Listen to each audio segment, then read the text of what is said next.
And welcome back to another episode of Pokemon Knowledge. So on this video, to be honest with you, I think I kind of messed up a little bit. I had like this delusion of this video I was going to make and it was going to be pretty awesome. And I don't know if you guys are familiar. There's a type of video and like a processing where you can kind of make like a clipboard of how images work, and there's like a hand and he draws photos and stuff like that. And I was going to do that type of video. And I was like, I'm going to do something a little bit different on this channel. And I think a lot of people are going to like it and probably going to have a lot of views. And I wrote this like little script for this. I never write scripts for videos. I always just go right off the top of my head. Whatever I say, I say. I even wrote a script and I did all this stuff. And what it was that video was like a hand draws on the screen as I talk, and it draws out the photos, but it's like this processing system. It's pretty cool. And I was going to do this video, and it was going to have two main characters in it. It was going to have two characters. There's going to be Timmy and Billy, and they were both going to get in the Pokemon at the exact same time. Timmy and Billy were going to get in 2020. They were going to like both join the hobby. They were both going to have the same amount of money. They're only going to have like $250, maybe $300. And then it was just going to go through like their progression in the hobby. And then Timmy and Billy were going to do two different things. Timmy was simple. He got in, middle of 2020. The two sets that are available was he had $250. He bought Darkness Ablaze booster box, and then in November he still had a couple bucks left over and he bought a Vivid Voltage box. So he bought Darkness Ablaze for $100 and he bought Vivid Voltage for $250. So he was all in for $250. And then this guy Billy, who was the other character in this story, he was going to buy just cards. He was going to go a little bit, we call it go deep, a little bit deeper down the rabbit hole, and he was just going to explore a little bit more Pokemon. And now both of these characters, they had the same backstory. They both got into Pokemon originally in '99, and then through the pandemics, they rediscovered Pokemon. And yeah, they were still maybe a little bit part of the Logan Paul hype, but they definitely got in before, like I said, Darkness Ablaze, and they were just experiencing this wave that we are running. And they were having a ton of fun. And it was this awesome little story I created in my head. And the guy, Billy, instead of getting a Darkness Ablaze booster box or a Vivid Voltage booster box, he decided to go out and get like some EX cards. He decided to get the Scyther EX from Team Rocket Returns, 102 out of 109. If you're not familiar with the card, the reason why that number is really easy to remember, because there's two Scyther EXs. Ironically, they're both 102 out of 109. So you got Ruby Sapphire has a Scyther EX 102 out of 109. And then also Team Rocket Returns has the Scyther EX 102 out of 109. Very easy numbers to remember. I don't really know of any other examples of cards that are like that where have the exact same number, but I wasn't going to get into that deep on those cards. But so Billy gets an EX Team Rocket Returns, and I talk about him buying cards raw. And he was able to find some higher end cards that raw cost $100. And I talked about Billy as, spending a little bit of time, and he was looking at condition of cards, and he was able to, get a PSA 9. So he bought that card raw, he graded it, got a 9, and he was doing some other little trades here and there, and he was growing his collection. And the whole time, Timmy had one Darkness Ablaze booster box and one Vivid Voltage booster box. And the entire time, Timmy's sitting on his booster boxes and Billy's flipping cards. It started with the Scyther EX from Team Rocket Returns, and he sent it away, the PSA. He sent it at a higher dollar amount, and he was able to keep turning it and burning it. And pretty much how the story works is Billy just keeps flipping cards. He keeps, spending time. And that's one thing Billy did. He spends a lot of time finding cards near mint, flipping, grading cards, selling them. And every time he was selling them, he was making decent profits. But the whole time, you got Timmy over there. And Timmy's still sitting on his one Darkness Ablaze booster box and his one Vivid Voltage booster box. And he watches Darkness Ablaze booster boxes go up to 150. He watches Vivid Voltage booster boxes go all the way up to 280. And the entire time, Timmy just sits on those booster boxes. He doesn't do anything with them. He doesn't flip them. He doesn't do anything. They're just sitting in his collection. And then the other character in the story, Billy, the whole time he's just turning and burning. He's picking up cards raw and he's graded them and he's learning the market. And he's understanding condition. He's understanding what people are buying opposed to what people aren't buying. He starts to dabble a little bit in modern, and he starts to get modern singles, and he starts to recognize like, oh, there's some plays in modern singles where some of these modern singles are actually undervalued in comparison to their graded prices. And then he starts to recognize a lot of areas in the market where he could grade modern cards and get them quickly on the market and get premiums as long as they were graded. And this was the story I tried to do. And I spent a lot of time. I learned a new process and system like that new, it's like a new system where, like I said, the hand draws, and I did the voiceover and I did all this stuff. And then when it was all said and done, guess what? The video came out like shit. And the reason why it came out like shit was I think a lot of people actually would have liked the video, and I spent hours doing it. And I think it had a pretty cool story.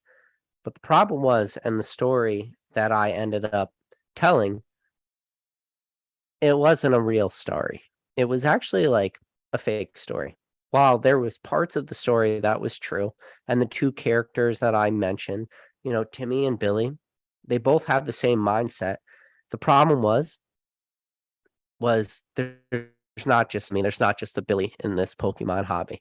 The reason why that video missed its mark was because there are so many different type of collectors in this hobby that it would have been a shame to just show two.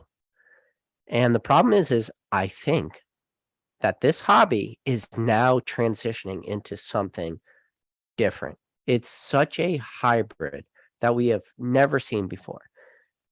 And these are the conclusions I'm coming to. And every time I make a video, and one of the things about this channel, you will learn. And if you haven't learned it already, you will learn it in the future. And especially as this channel grows, this channel is constantly changing. I am constantly trying my best to analyze the market. Because the truth is this market is not stagnant. This market is extremely fluid. The collectors moving in and out are extremely different. We are moving to different times in the hobby. So for me to make my little video where I showed a Timmy and Billy and showed what they did, it wasn't a good, accurate representation. In fact, it was actually a really poor representation, because we're finding new collectors that are buying modern product, buying vintage product. We have a lot of people grading, and we have a lot of people now in this hobby currently today, at the time of recording this video, which is September of 2022. We are getting new collectors who care about different stuff. And that is something I am constantly struggling to get to. Now, this is the thing. I think that a lot of people who are getting into this hobby need to realize what are the undervalued things, what are opposed to the overvalued things. This is that weird thing we're getting at. In 2020, 2021, I think there was a lot of things that was grossly overvalued, and prices for a lot of stuff didn't really make sense. In today's modern market, we are actually moving to a lot of price points, which make a lot more sense. Now, it is not indicative 100% across the board. There are still so many things that are extremely overvalued, but I think the market in general as a whole is getting better. Now, this is the thing too. In the peak of peaks and the booms of booms, there was a lot of vintage stuff too that I felt was selling for extremely high prices. And now we're starting to either see one or two things happen. One, prices are retracing.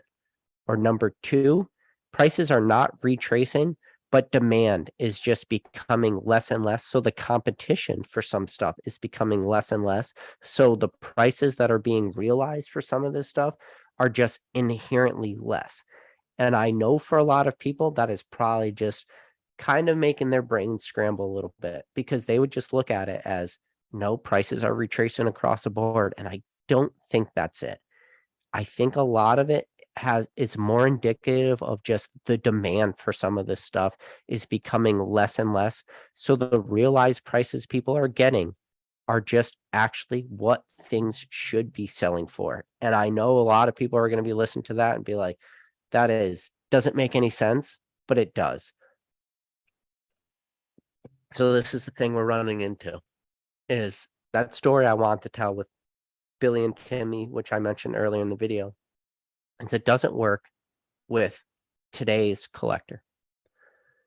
I think we're running into a timeline that is going to be one of the hardest timelines in the history of this hobby to navigate from both a collector and investor standpoint.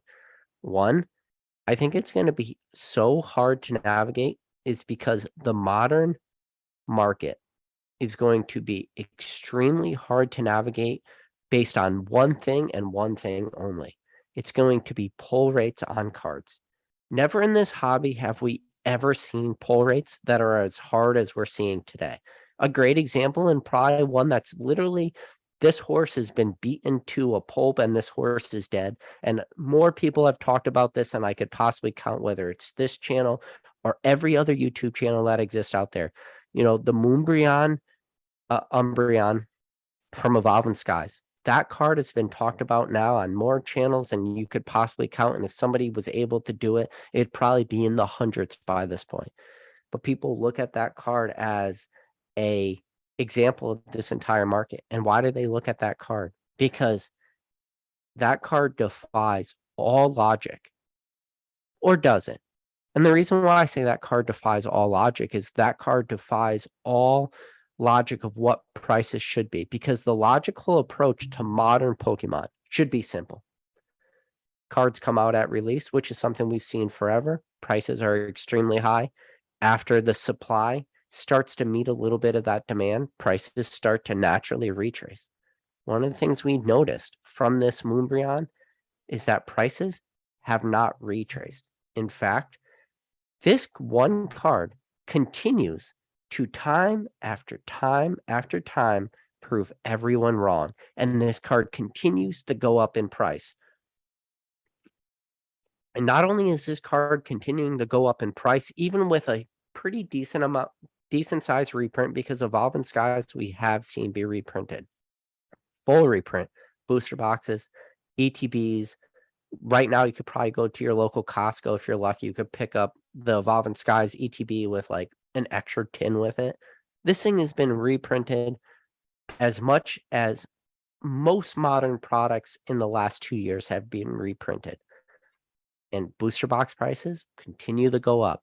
Prices for some of these, you know, evolutions continue to go up, which defies all logic, right? It's all logic of what we thought we knew about Pokemon. And that's the thing.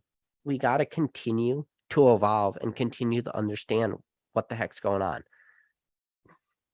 And I struggle with this. This is probably the thing I struggle with more than anything else. And that is just, I don't know if it's a denial or if it's a lack of acceptance or a lack of just understanding what is truly going on. But one thing I have figured out more times than not, and it's the market continues to prove me wrong time after time after time, is that people are absolutely loving modern Pokemon. But now, on the other end of the spectrum, there is also something that a lot of people are not talking about the way they should. And that is whatever is at the highest end of the market.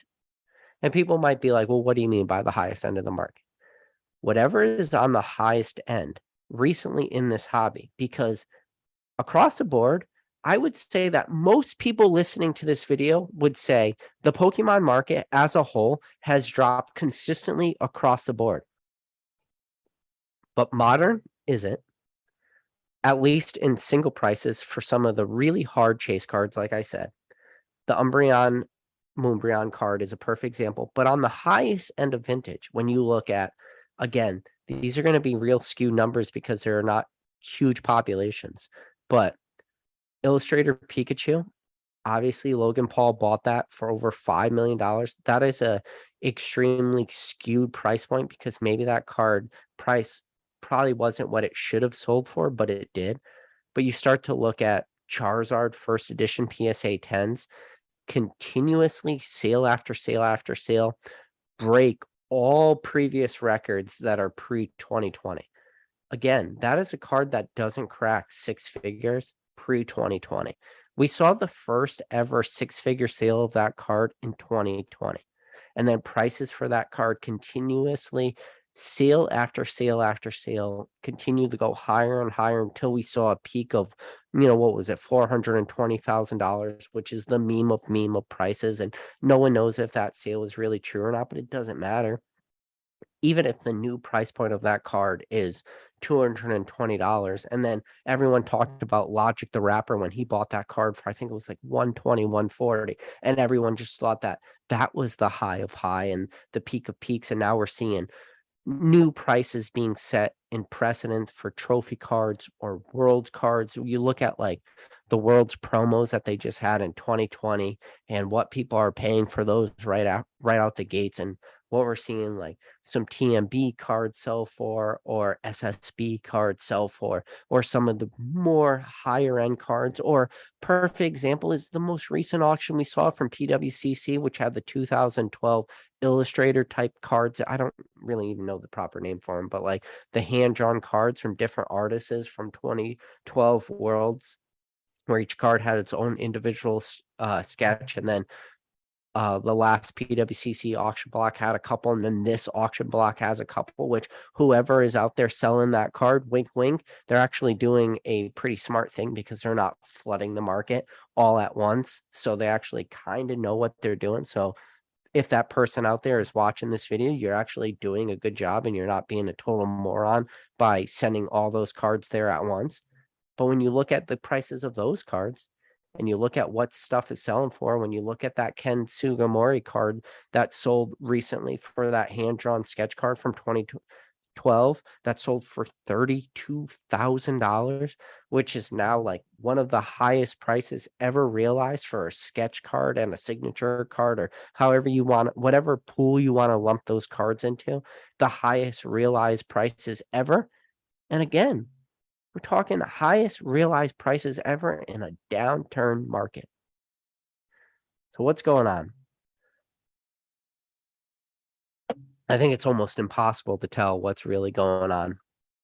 I think we are looking at what's happening. I think we want to point to stuff as being bubbles. I think we want to point to stuff as, and I think that there is a huge bubble aspect to this hobby. And I think it's undeniable. And I think we did see a lot of stuff pop across the board. And I think there was a lot of things that the fundamentals weren't there. But this is where we're moving into things where we're moving into now a new market where fundamentals matter. And then rarity and scarcity and popularity also matter. So when rarity, scarcity matter, and especially when you're talking about modern product, this is weird. We have never really had to, in the past, have conversations about the fundamentals of modern. It's almost counterintuitive to put those two words together, right? Fundamentals and modern. It's almost like they're at constant like battle with each other, fundamentals versus modern, because in reality, or from the outside looking in, you would think that modern has almost no fundamentals to it at all, that modern should just be this print to oblivion type conversation. But then when you look again at the Moonbryon from Evolving Skies and you look at a glaringly obvious example of a card that is continuously, pop reports are continuously rising and prices are also rising. And not only are prices rising in the raw or in the graded form, like the PSA 10 prices are also rising drastically in the raw prices. And it doesn't make sense, right? Like you would think with greater supply equals less demand, thus less demand equates to lower prices. But that's not what's happening. For whatever weird reason, greater supply is equating into greater demand, which is equating into greater prices. That sentence I just said defies everything we know about this hobby.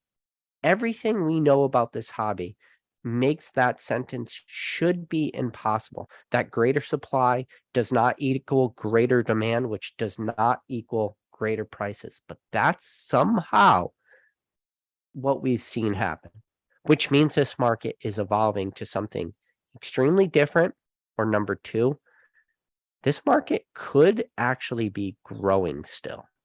And I think one of the things a lot of people have talked about, myself included, is with the boom of booms and the influxes of new collectors that, yes, prices would increase, but as the influx of people enter, we would see a mass exodus of people leave. I think what is actually happening, which enough people are not really talking about, because I think people want to be very polarized in the content, especially on YouTube, is they want to say Pokemon's in a bubble or Pokemon's crashing. I don't think they want to leave anything in between.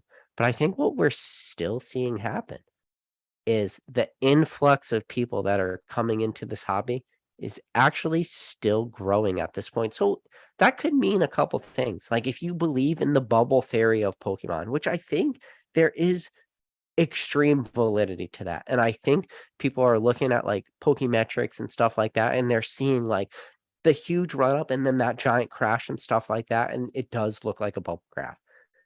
But I think people are underestimating how many people are still continuously moving into this hobby. And there's like a couple outliers too of things that are really not indicative of what we would think the normal play out of this hobby would be.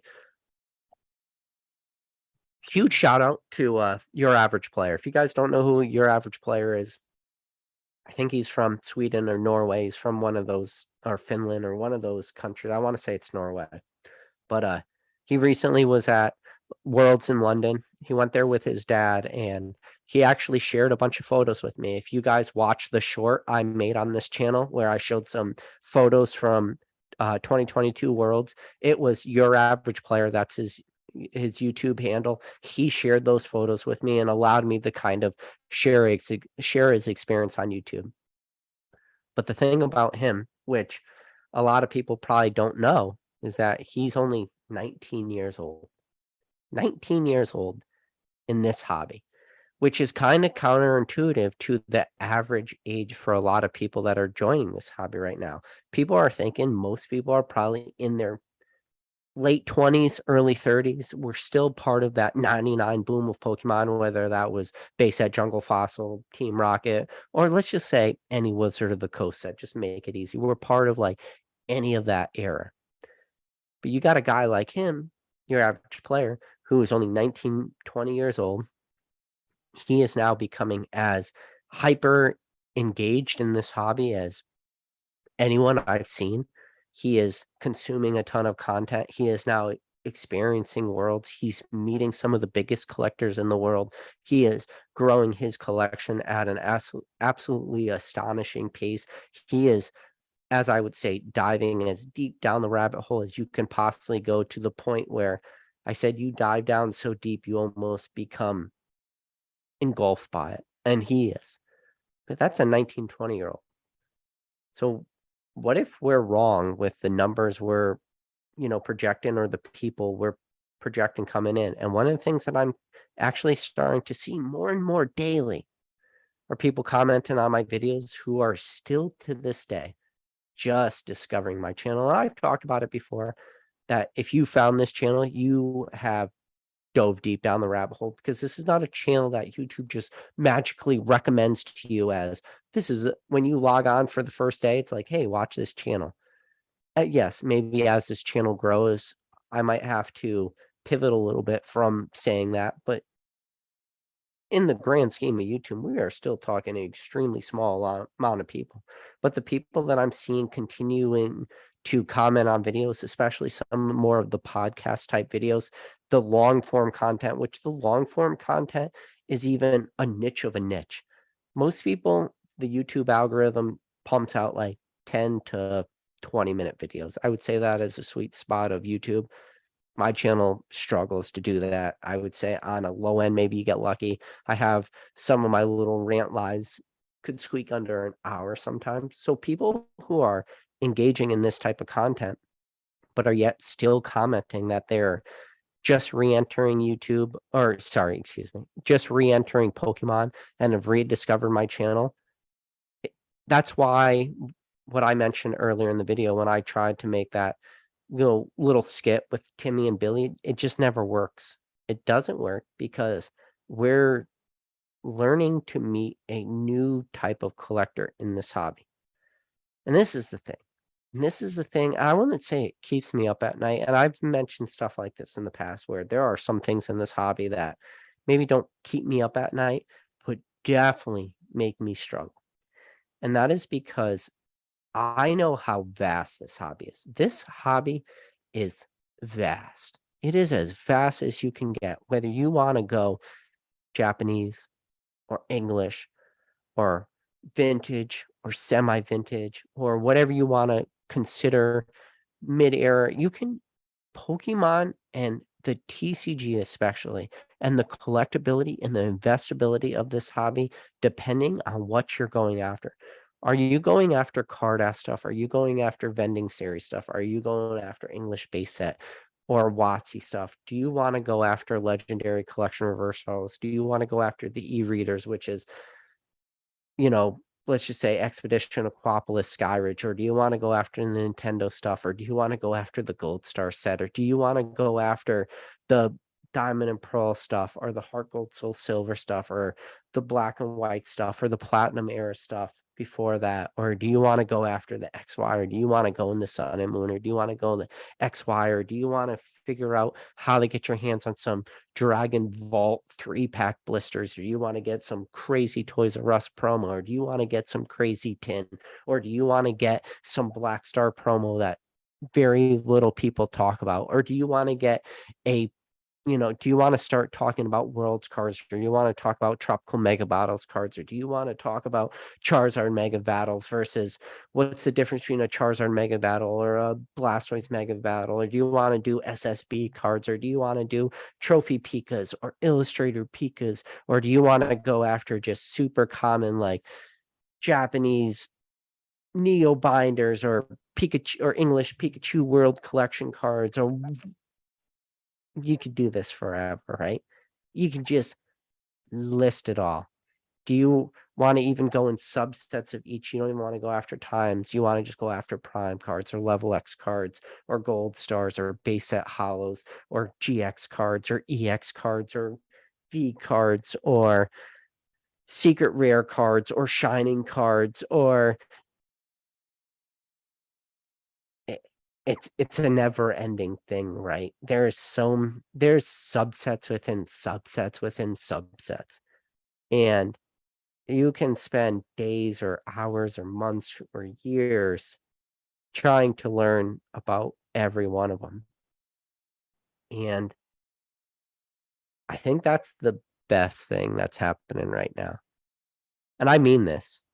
I think that people are learning about all this stuff, you know? I think people are learning about the good sets. I think people really care. I think when people look at Stormfront, they don't just look at the secret rare Charmander or Charmeleon or Charizard. I don't think they care. I think they look at the level X's and they look at the level X Raichu and they say Raichu is the best level X because Raichu is the best Pokemon. And I think the people are starting to see some stuff like that again. Did I just shill Raichu on this channel? Yes, I did. And I will continue the shill Raichu until from now until forever. If you don't like that, you probably shouldn't be watching this channel. I will always shill Raichu. But there will be cards like that people will constantly look at it. People will constantly continue to freaking keep liking. But this is the thing. I think that we are only scratching the surface of the stuff. It is just scratching, like a cat kind of scratching at the door, just like real like paw prints scratches. We are moving from a hobby of collectors to a hobby of investors and collectors and passionate people. I think the passion behind this hobby is stupid. Like, stupid in a good way, though, not stupid in a bad way. Like, stupid in a good way, which the growth potential of Pokemon right now in 2022 is at the highest growth potential I think this hobby has ever been at. And one of the things I've talked about, you could go back in really old videos of mine, and I say one of the crazy things that Pokemon has going for it, or I think I actually, believe it or not, I was on a live with Jake from Pokenomics and one of my favorite people in this hobby, Echo-based Collectibles Joe. I was on Jake's channel. And one of the things I talked about during that live with Jake, you could go on his channel and watch it. I think it was like actually a very helpful video for this channel. I think Jake has like close to 8,000 views on that video. But while I was on his channel, one of the things I talk about during that live with Jake and Echo is I say, one of the things that is very different about Pokemon is opposed to like sports cards and stuff, where sports cards, we're starting to see like record breaking prices, Mickey Mantle rookie cards selling for over $12 million. But I said one of the things about the sports card hobby is that sports card hobby is very established. The Pokemon hobby as a whole, from the outside looking in, you might look at the Pokemon hobby as being extremely established, but really it's not. And the reason why it's not is because the true bulk of this hobby, the large majority of this hobby, are still just now coming into their income earning years, which is something that people don't really talk about enough. People just want to talk about the boom or bust of Pokemon, Pokemon's rise and Pokemon's crashing, but it's somewhere in between. And yes, recessions and prices and dispendable income and all this little stuff that is the day to day now definitely affects the market in the current. But the long term trajectory of Pokemon is something very different. People now are just entering into income earning years, meaning when you are growing up, you probably grew up with Pokemon and then you lost track of Pokemon and then maybe you just re-entered the hobby and you're in your 30s. But one of the things that you had to do during your life was you went to high school, then you went to college, and then you started to establish yourself in your career. And as you establish yourself in your career, you started working your way up that corporate ladder until you actually got to a position where you were financially comfortable. And for a lot of people, financially stable or financially comfortable, or however you want to phrase it, is probably something relatively new to people. And between your 30s to your 40s, your income is probably going to advance exponentially higher than it did from your 20 to 30s, because from your 30s to your 40s, you're going to be like going up your career progression or the corporate ladder faster than you did during your 20s and 30s, because then you were still establishing yourself. By your 30s and 40s, you are established, and your income, hopefully year after year, can continue to be going up until eventually you hit that 40 to 50, and then eventually you're going to be winding down, getting ready for retirement. Well, one of the things is when you start to wind down, your income is probably going to be much higher than it is today. Meaning, I hope at the age of 55, when you're getting closer to retirement and you have all the experience of anyone else in your field, I hope and I pray that at 50 or 55 years old, your income is drastically more than it was when you were 35, meaning 20 more years of experience and everything that goes with that. I hope to God that your income is more than that. So that means we, as a hobby, which is a new growing hobby, which is not established yet, it just has the illusion of being established. This is not an established hobby. I'm sorry. For anybody out there saying it's an established hobby, it's not to where I think it can go. So if that's the case, and people's incomes and everything, we can just be at the beginning of this hobby. Like I said earlier, we can just be scratching at the door of this. So I am absolutely fascinated with where the trajectory of this hobby can go, where we can be at this. I think there are dangers, and I think you can't lose sight of the day today, though. I think to lose sight of the day-to-day of this hobby would be detrimental for the future and the long term of the hobby. Now, do I believe that things are going up? Yes. But you need to live in the now of this hobby. To ignore that, to ignore the now, to ignore ups, to ignore downs, to time this market. And this is the thing too. I think one of the things people say you can't do is I think people say more often than not is that the Pokemon market you can't time. And I beg to differ on that. I think that the Pokemon market as a whole is extremely timeable. But the only way it's extremely timeable is you have to be very active in the day. Now, Pokemon does have this ability where it's very easy to walk away for a week or a month or a year at a time. And as long as you have like decent fundamentals, decent like grounding in this hobby, I think it's very easy to transition back into wherever you left off. Sure, there might be like a couple things you'll have to pick up here and there, but I think the fundamentals of Pokemon does not really change too drastically. But I think right now we're seeing the largest change we've ever seen though. So I think if you were to have, let's say, left Pokemon in, let's say you happen to be in Pokemon from, you got back in at 2012 and you left in 2018. I think to join from 2018 and join back in 2022 would be like a much tougher leap than, let's say, you joined in 2021 and joined back in 2022, or you joined in 2020, joined back in 2022. I think that leap would be harder. And I think a lot of that is going to have to do with price memory. Price memory can be both a beautiful thing, like a very positive thing, but it could also be an extremely detrimental thing in this hobby. Price memory can be this double-edged sword. And I almost think like you ever hear of like the story? It's like an old Egyptian proverb of like the snake that eats itself. And I think that's a great example of this hobby, is the snake that eats itself. So we could almost think of it as like Rayquaza, right? Like a big dragon or a big snake.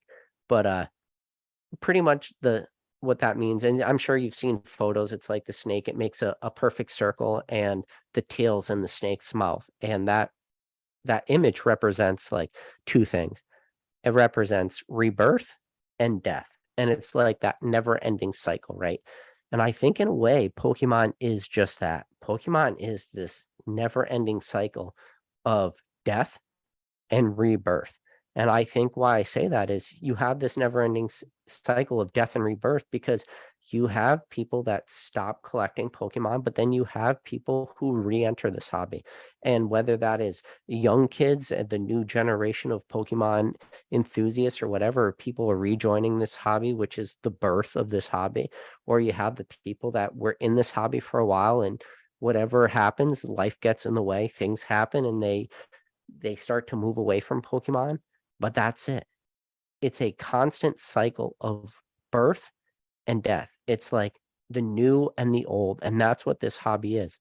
But the problem is, and the things we don't talk about enough, is that cycle. I think constantly we are always trying our best to have this never ending battle with ourselves, which we always try to just polarize this hobby too much. And I'm going to admit that I do this on my channel all the time as I talk about like, the collector who is well educated in the sense, or at least very analytical, or thinks about all the buys he does, versus the person that is very fly by their seats. Anybody that says anything about any product, they're just going to listen to that instantly and latch on. And there could be the potential for a lot of hurt and pain and potential like financial fatigue and all the stuff that might come with that sort of mindset to it, which is kind of like that birth and death in a way. Because my fear is you'll always have the people that do extremely well in this hobby, but then there'll be the people that do extremely poor in this hobby. And I talked about it as recently as my last live. The thing we've noticed happen in this hobby, and I don't want to like go back to my old live too much and talk about what I said, but we're seeing the biggest transfer of wealth in the history of this hobby happen in the last 2 years. The transfer of wealth is absolutely ridiculous. And one of the things that I always thought was that everyone was making money, but I don't think that is the case. I think that there are some people who are just losing time after time after time, and you have the other people that are winning time after time after time. But I think the people that are winning is actually, like, in comparison to the people that are losing, it's not a 50-50 split. The people that are winning might be in, like, the 10 or 20 percentile of this entire hobby. But it gives you a lot to think about. I think it's a all around important conversation. And to go back to what I said earlier in the video is I tried to make that fun video with two collectors, the Timmy and Billy, and how they invested in different products when they did, and where one was at today versus one was at today, or where the other one is today.